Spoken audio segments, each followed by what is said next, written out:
Assalamualaikum warahmatullahi wabarakatuh. Hai anak-anak semua. Nah, perkenalkan kakak Aribo. Nah, kakak dari SDIT Al Hasanah.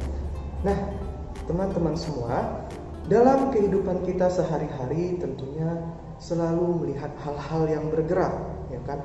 Entah itu mainan, entah itu kendaraan, entah itu benda-benda yang ada di sekitar kita, pasti ada saja benda yang bergerak.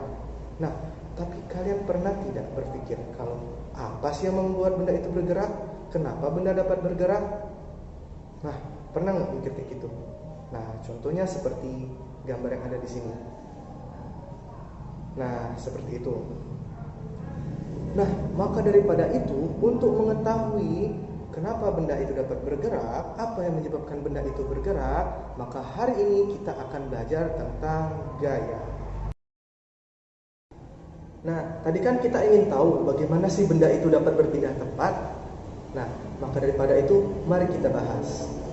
Benda itu dapat berpindah tempat dari satu tempat ke tempat yang lain. Itu dipengaruhi oleh yang namanya gaya. Apa sih itu gaya? Gaya adalah tarikan ataupun dorongan yang dapat memindahkan suatu benda dari tempat yang satu ke tempat yang lain. Itu disebut dengan gaya. Nah, dalam kehidupan kita sehari-hari, kita sudah sering melihat banyak gaya yang terjadi. Di antaranya yang pertama ada gaya magnet.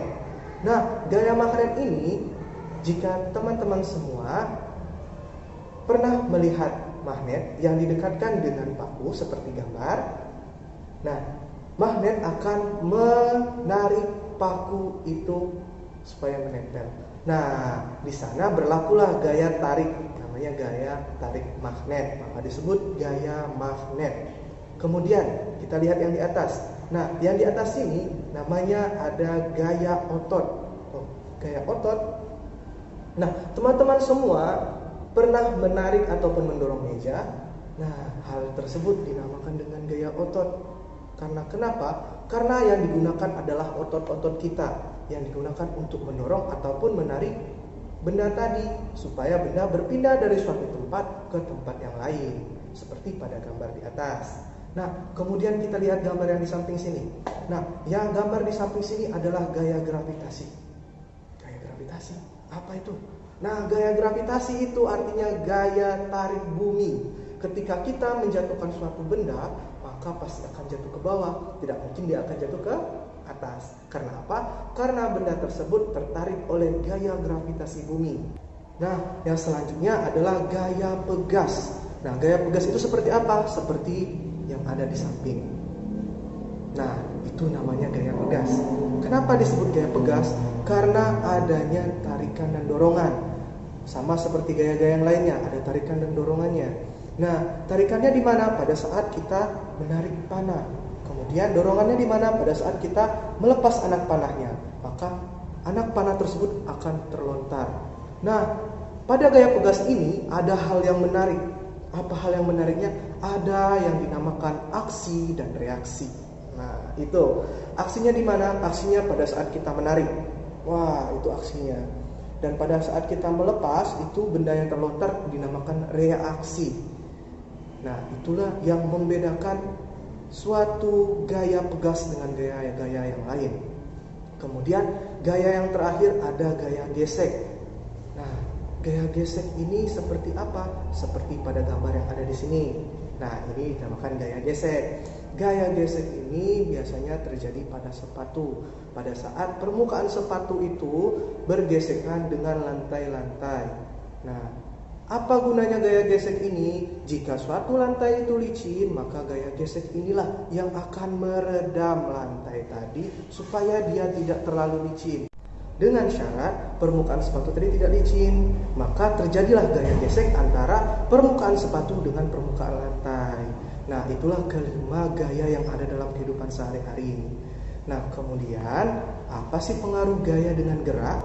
Nah, pengaruh gaya ini terhadap gerak ada 3. Yang pertama, gaya itu dapat mempercepat gerak benda. Yang kedua, gaya dapat membuat benda yang diam itu menjadi bergerak. Yang ketiga, gaya itu dapat memperlambat kecepatan gerak suatu benda. Nah, bagaimana dikatakan suatu gaya itu dapat mempercepat suatu benda? Oke. Yang pertama, kita lihat di sini. Nah, di sini ada orang yang mengayuh sepeda. Oke. Nah, ketika orang tersebut mengayuh sepeda dan kemudian didorong oleh temannya, maka geraknya akan berubah menjadi lebih cepat.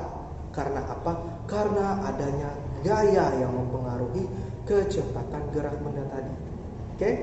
Nah, yang kedua, gaya dapat membuat benda diam menjadi bergerak. Contohnya, pada saat kita mendorong meja. Siapa yang tidak setuju kalau meja tersebut tidak bergerak atau diam? Tentunya setuju semua ya. Nah, meja tersebut dapat bergerak apabila didorong. Nah, seperti gambar yang di sini. Nah, meja tersebut didorong, maka terjadilah perpindahan posisi dari posisi satu ke posisi yang lainnya. Maka gaya itu dapat membuat benda yang diam menjadi bergerak. Yang terakhir, gaya itu dapat memperlambat kecepatan gerak suatu benda. Contohnya, gaya yang terjadi pada saat kita menahan sepeda saat di kayu. Nah, itu anak sekalian. Pada saat sepeda itu di kayu oleh teman kita, kemudian kita tahan dari depan, otomatis sepedanya akan bergerak tapi dengan sangat lambat. Karena apa? Karena ada gaya yang mempengaruhi laju atau kecepatan benda tersebut untuk bergerak lebih lambat. Nah, itulah pengaruh gaya terhadap gerak. Oke. Nah, mungkin itu saja yang bisa kakak sampaikan pada hari ini. Mungkin lain kali kita akan belajar lagi. Oke, kakak akhiri. Wabillahi taufiq wal hidayah. Wassalamualaikum warahmatullahi wabarakatuh. See you.